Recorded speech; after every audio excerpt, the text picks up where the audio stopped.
네, 안녕하세요. 준호준호입니다. 제가 최근에 여러 파충류 박람회를 다니면서 느끼는 게 굉장히 많은 사람들이 파충류에 대해서 관심을 가져주고 있고, 실제로 지금 우리나라의 파충류에 대한 인기가 어마어마하게 늘고 있음을 느끼고 있습니다. 물론 이제 파충류라는 친구들이 굉장히 매력이 있고요. 제 개인적으로 생각할 때는 파충류가 또 우리 현대 한국 사회에서 사육하기에 정말 적합한 동물들이 있기 때문이라고도 생각을 하는데요. 첫째, 소음이 없고요. 둘째, 냄새가 나지 않고, 셋째, 이제 또 다양한 환경을 꾸며줄 수 있어서 사육에 재미가 있기도 하고요. 여러 가지 이제 장점이 있기 때문에 이렇게 인기를 끌고 있는 것도 있지만, 개인적으로 생각할 때 또 한 가지가 있다면 파충류를 통해서 수익을 내고자 하는 그런 분들도 있는 것 같아요. 파충류를 분양하는 분들 중에서도 파충류를 사육했을 때 이 정도 수익을 낼 수 있습니다 라면서 손님들에게 권하는 경우도 심심치 않게 볼 수 있고요. 파충류뿐만이 아니라 관상 조류라든지 관상 이런 분야에 있어서도 실제로 수익을 목적으로 그런 동물을 키우는 문화가 많이 발달을 해왔고, 이제 관상 조류학 이런 서적 같은 거를 보면 조류를 분류할 때 수익을 목적으로 하는 새, 관상을 목적으로 하는 새 이런 식으로 분류를 하기도 하더라고요. 이제 그런 측면에서 파충류도 충분히 수익을 목적으로 사육을 하는 사람들이 늘고 있음을 부정할 수 없고, 이런 현상 자체를 제가 지금 여기서 옳다 그렇다, 동물을 돈으로 보는 거에 대해서 옳다 그렇다라는 얘기를 하고 싶은 건 아니고요. 다만 이 파충류를 통해서 수익을 잘 내고 실제로 많은 돈을 번 사람들도 있는 반면에, 잘 이렇게 가만히 살펴보니까 그렇지 못한 분들이 훨씬 더 많더라고요. 저만 해도 이 시골에서 농사를 짓고 있겠습니까? 그래서 오늘은 왜 당신이 파충류를 통해서 수익을 내기 어려운지에 대해서 한번 얘기를 해보려고 합니다. 물론 지금 이 내용들은 제 개인적인 주관이 많이 들어가 있고요.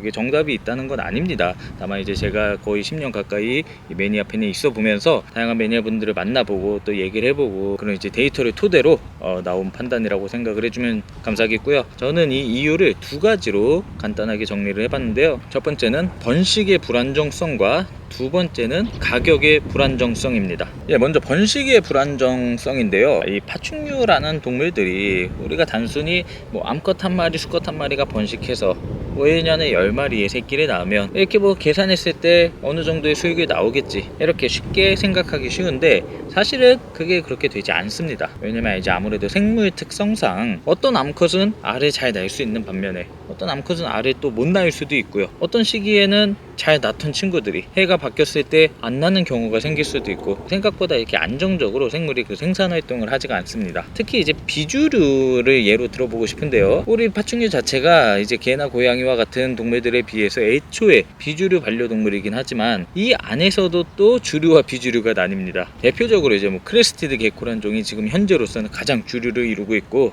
그 외 뱀이나 개구리, 거북이 이런 종들은 거의 다 비주류라고 보시면 되겠는데요. 비주류가 비주류인 이유는 또 인기 문제도 있겠지만 무엇보다도 이제 사육이 어렵고 그만큼 번식도 어렵기 때문입니다. 비주류가 이제 번식이 어려우니 또 시장에 있어서는 공급이 부족한 것도 사실이에요. 이제 물론 비주류를 더 취향으로 하시는 분들이 있지만 그분들 중에서 이제 야망을 가지는 분들이 생기는 건데요. 이 비주류가 공급 자체가 적다 보니 내가 이걸 이제 번식했을 때 충분한 수요가 받쳐줄 것이고, 가격대도 어느 정도 형성이 될 것이고, 심지어 아주 귀한 친구들은 이제 국내에서 번식됐을 때 오히려 해외에서도 러브콜이 온단 말이죠. 자기한테 보내줄 수 있냐, 이런 얘기가 올 수 있을 정도로 이 파충류판의 비주류 중에 또 인기가 있는 비주류들은 수요에 비해서 공급이 부족한 실정입니다. 예를 들어 보아라든지 에게르니아 속의 아이들이라든지 다양한 트리프롱류라든지 이런 비주류들을 번식하려는 브리더분들이 해마다 생기고 있고, 사실 이제 제 채널의 청자층도 그런 분들이 좀 많긴 합니다. 다만 이제 제가 이 매니아 생활을 오래 하면서 보니까 이런 비주류 전문으로 하고자 하는 이제 브리더분들 중에 지속적으로 유지하고 있는,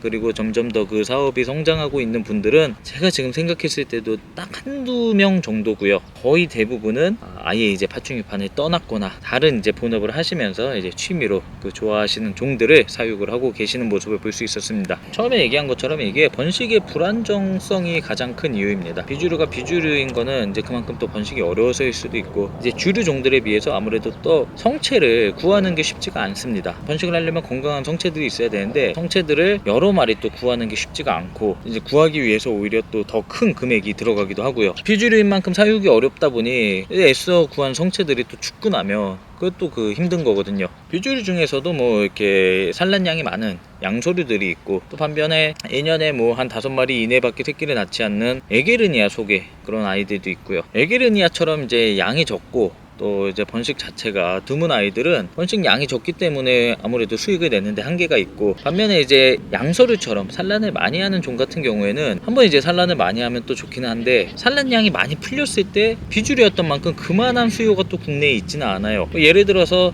제가 이제 엠페로뉴트를 번식을 많이 했었는데, 엠페로뉴트 암컷 한 마리가 뭐 200~300개의 알을 난다고 칩시다. 그래서 제가 번식했을 때 동시에 이제 한두 분만, 다른 브리더 한두 분만 번식을 하게 되면 이제 시중에 풀리는 양이 거의 이제 1000마리 이상이 되잖아요. 근데 이제 막상 수요는 그 정도가 안 되니까 또 이제 공급가를 낮출 수밖에 없는 거죠. 일시적으로 또 그래서 가격이 폭락을 한다든지, 아니면 이제 분양가지 못한 아이들을 계속 떠안고 관리하는데 시간과 비용이 들게 되는 거죠. 이게 이제 어떻게 보면 결국 수요 공급에 대한 이야기, 또 이제 가격의 불안정성에 대한 이야기랑도 연관이 되는데요. 그래서 이제 바로 이어서 두 번째 이유, 가격의 불안정성에 대해서 이야기하면 될 것 같습니다.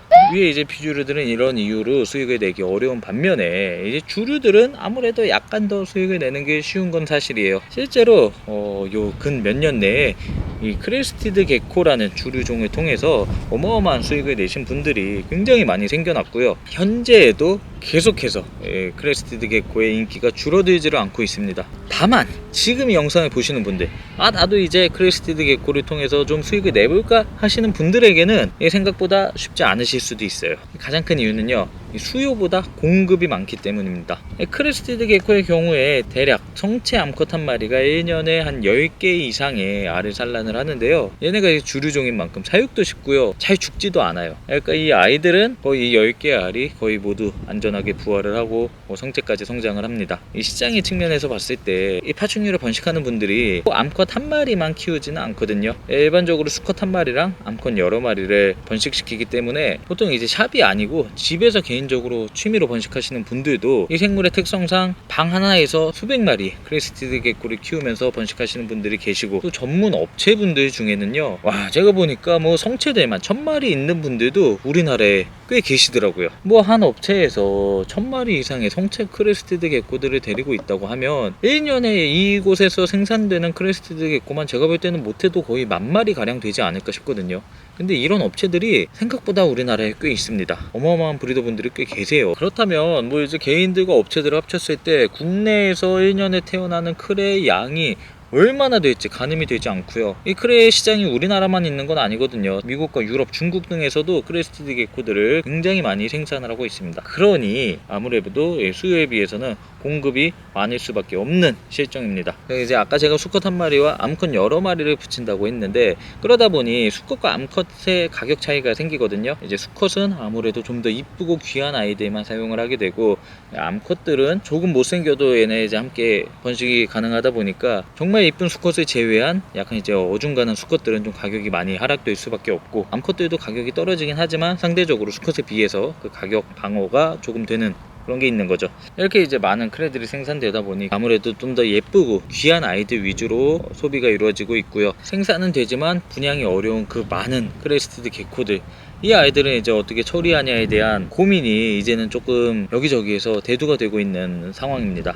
아무래도 이 자본주의 사회에서 수익을 목적으로 하는 거를 무조건 비난할 수만은 없는 거고요. 순수하게 수익적인 관점으로만 봤을 때, 아니 그러면 남들보다 예쁜 아이를 제가 키우면 되지 않습니까? 예쁜 아이들 위주로만 사육을 해야죠 라고 할 수도 있는데요. 사실 이 생각은 뭐 본인뿐만 아니라 누구나 하는 생각이고요. 이제 크레스티드 게코도 모프가 다양한데 이미 그 각 분야에서 자리 잡고 있는 유명한 브리더분들이 계시다는 거죠. 이분들은 어마어마한 수익을 내고 있고, 우리가 소위 말하는 고퀄리티 아이들을 많이 가지고 있다 보니까 이제 시작하는 사람들이 그분들의 퀄리티를 따라가는 게 결코 쉬운 일은 아닙니다. 이제 결국 이들을 따라잡기 위해서는 큰 금액을 내고 그 좋은 퀄리티 아이들을 데려와야 되는데, 성체를 구한다면 다행이겠지만 이제 보통은 어린 아이들을 분양한단 말이죠. 이제 아무리 고퀄리티 아이들이라도 이제 어린 아이들을 데려오시게 되면은 성체가 되기까지 또 1년이 걸리고, 1년 뒤에 또 이제 그 아이를 번식할 때에는 지금 시장의 상황이 어떻게 변해 있을지 모른다는 겁니다. 이미 그 이쁜 아이들이 많이 퍼져 있을 수 있다는 거죠. 그럼 이제 또 아래에 있는 브리더분들끼리 가격 경쟁이 붙을 수밖에 없고,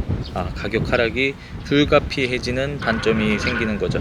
불과 몇 년 년 사이에 비트코인 이상으로 이 크레스티드 개코의 가격이 많이 낮아졌습니다. 이제 굉장히 뭐 개인적으로도 마음이 아픈데, 야, 이렇게까지 가격이 낮아질 수 있다고 싶을 정도로 이 가격의 하락폭이 굉장히 컸고요. 그 이유가 방금 말씀드린 것처럼 생산자들이 계속해서 생기는 반면에 수요가 그만큼 따라가지 못했기 때문이라고 저는 생각을 합니다. 물론 뒤늦게 시작해서 잘하시는 분들도 있어요. 자리를 빠르게 잡고 수익을 뭐 내는 분들도 있는데, 이런 분들 같은 경우에는 처음에 정말 큰 금액을 투자했거나, 그래서 이제 뭐 지금 생산을 잘해서 분양을 많이 하는 것처럼 보여도 아직 그 본전을 다 뽑지 못했을 경우도 있고요. 아니면 이제 운이 너무 좋으셔서 굉장히 이제 적게 투자했는데 좋은 아이들 위주로 탄생을 했다든지, 아니면 이제 결국은 그 사업성이 좋은 사람들이 잘 하시는 것 같아요. 어쨌든 이것도 결국에 이제 하나의 사업이기 때문에 비즈니스 마인드가 좀 있으시고 체계적으로 운영을 잘 하시는 분들은 이 분야에서도 두각을 잘 드러내시고 좋은 결과를 이제 맞게 되시는 것 같습니다. 뭐 한 가지만 또 덧붙이자면, 이게 단순히 유행을 쫓는 게 아니라 유행을 선도하는 분들이 간혹 계세요. 크레스티드 개코도 다양한 모프들이 존재하기 때문에 이제 우리 물론 전체적으로 뭐 이게 고퀄리티다 라고 하는 기준이 있긴 하지만, 그런 걸 이제 쫓기보다 본인이 이제 좋아하는 거 위주로 파면서 그 영역을 또 확장시켜서 인정을 받는 그런 분들도 드물지만 계시는 것 같습니다. 만약에 정말 본인이 이 크레스티드 개코를 통해서 수익을 내고 싶다면 스스로에게 한번 물어봐야 될 것 같아요. 내가 정말 비즈니스 마인드가 있는 사람인지, 아니면 어떻게 뭐 내가 마케팅을 할 것인지, 이렇게 많은 지금 브리더들 사이에서 어떤 방식으로 튀어나갈 것인지, 이제 정말 사람과 사람을 상대하면서 분양 활동을 할 수 있는지, 이거에 대한 충분한 고민을 하시고 또 이렇게 투자를 하셔야 너무 큰 금액을 쓰지 않으시고 스트레스 받지 않으면서 즐겁게 이 동물을 키울 수 있을 거라고 생각을 합니다. 사실 우리가 이 동물을 키우는 이유는 수익보다도 이 동물이 좋아하기 때문인 경우가 더 많잖아요. 지금까지 이렇게 얘기했지만 사실 제가 돌아보면 단순히 돈을 목적으로 다른 일들이 있는데 이쪽에 들어오는 사람들은 생각보다 많지 않고요. 동물이 처음에는 좋아서 키웠다가 번식이 되고 이제 한 마리 두 마리 늘어나면서 분양을 해보고 이게 또 수익성이 있구나 하고 점차 그 크기를 키워나가는 분들이 대부분이시더라고요. 그렇다는 거는 처음에는 이 동물을 우리가 좋아서 정말 이제 즐겁자고 행복하자고 동물을 키우기 시작을 했는데, 이 동물 때문에 막 스트레스 받으면서 힘들어할 게 아니라 이제 이렇게 좋아하는 영역은 좋아하는 영역으로 남게 두시고 본업을 이렇게 잘 유지하시면서 동물을 즐겁게 키우셨으면 하는 바람이 있고요. 그게 아니라 정말로 이거를 사업적으로 생각을 하신다면 제가 앞에 말한 그런 것들을 좀 판단을 하셔서 충분히 고민을 해보고 시작하셔야 많은 금액을 잃지 않으시고 스트레스 받지 않고 즐겁게 또 사업도 잘 운영하시지 않을까, 그런 생각이 듭니다. 사실 지금 현재 그 크레스티드 개코의 시장이 투기성이 좀 짙고 이 수익을 목적으로만 바라보는 사람이 이제 늘어나면서 정말 시장이 이렇게 비대해지는 거에 대해서 염려하시는 분들도 많고, 이게 이제 정말 옳다 그르다 말씀드리기가 어려운 게 사실인데요. 우리가 또 이런 주제에 대해서 더욱더 앞으로 나눠볼 수 있는 시간을 좀 더 가졌으면 좋겠고, 영상 보시는 분들도 좀 한번 깊이 생각을 해보셨으면 하는 바람이 있습니다. 이야, 지금 이제 준비를 많이 못해갖고 두서없이 지금 얘기를 한 것 같은데요. 끝까지 들어주셔서 감사하고, 다음에는 제가 좀 더 잘 준비해서 좀 더 유익하고 재미난 이야기로 찾아뵙도록 하겠습니다.